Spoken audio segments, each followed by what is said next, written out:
Hello everyone and welcome back to the channel, and today I'm going to walk you through how to fix a failed payment on Starpets. Now, there are very simple steps to take. First, verify your payment. That's right, look for any confirmation emails or transaction record from your bank or payment provider and keep this information handy if the payment actually went through.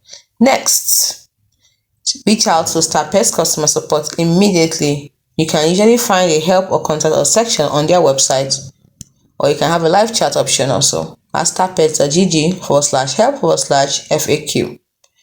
Next, when you contact them, don't forget to give them all the necessary information, including your Starpets account details, that is username, email, transaction ID, the transaction ID or reference number, date and time of the attempted payment, the amount of the payment, and a screenshot of the payment failure message.